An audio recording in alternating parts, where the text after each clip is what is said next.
This week we were talking about mount escapes, okay? Fundamental thing with mount escapes is if my elbows are outside like this, I'm in much more trouble, okay? So what was my ideal position to be in, and the thing I want to defend at all times, is keeping my elbows inside of the legs. When I'm here, I can have two posts on the hips like this, or what a lot of people will do is a cross hip post like this, two hands on one hip. This gives me a bit more force on one side, it makes shrimping easier, and it makes it harder for them to get an underhook on this side, okay? So, first one, the easiest one to do if at all possible, is just bridging and bringing a knee inside. When I do this, you got to bridge in the right way. If I bridge in a way where I'm sliding across the floor, then you can see Stu here just follows me as I go. My bridge needs to be, my feet come in really close, and I bridge and my hips come off the floor, so all my weight goes onto my shoulder.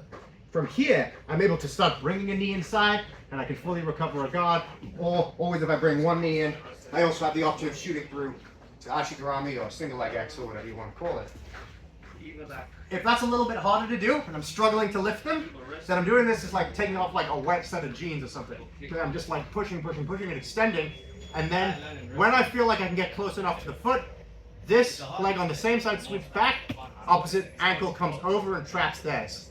From here, if that foot's flat on the floor, it might be hard to pick up, so I turn my knee to the floor, and I scissor my legs through. From here, if I want to keep the position, I'll be putting weight on the knee, so I need to keep that scissoring motion going. This bottom leg is kicking through this way, and this top leg is kicking back. Guys, a little bit quieter, please, thank you.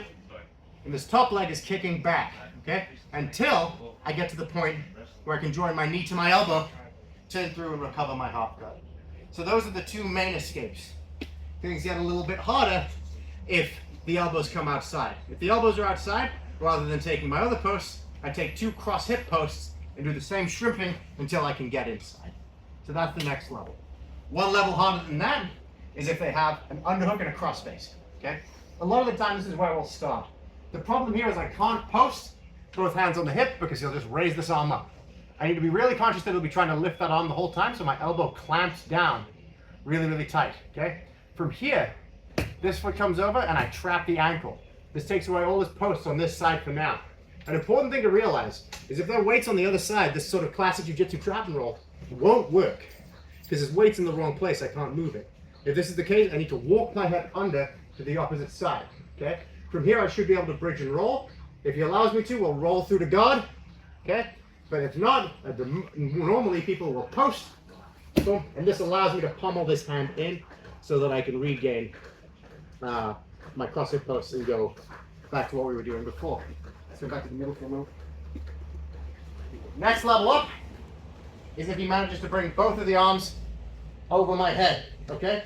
From here, I can't pull my arms down, I won't be strong enough. I always need to be trying, but it won't be enough on its own. So I need to bring my feet in and I shoulder walk and shimmy my way up until I can get to here. From here, I can't get to a cross hip post yet because he still has double underhooks. So I put a hand across the collarbones and I wrap over this arm again. From here, it's the same idea that we just did before, okay? My foot traps his ankle, I go and post, boom, I come in, and then I'm back to my lower escapes, okay? Final thing we did in class was escaping an arm triangle. If you come to this side, it'll be triangle only works if this arm comes across my head, okay? So I need to protect this elbow from going across. So what I do is I plant my other elbow on the floor, I join my hands together, and this gives me a solid block. So if he tries to push in, he's fighting against the force of the ground, which he won't win.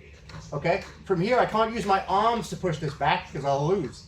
I need to turn my whole body. So I plant this foot, I turn on one hip, and I look the opposite way to bring this across. Normally, there'll still be pressure in here, too much for me to pummel through. So I bring this arm directly overhead. From here, if he tries to finish the choke, it won't actually work because my shoulder isn't connected to my neck anymore. From here, my hand comes onto the hip, and I keep that turning action. The moment I see I have space, I swim through, and then we're back to our regular escapes. And that's everything we did this week. Thanks so much.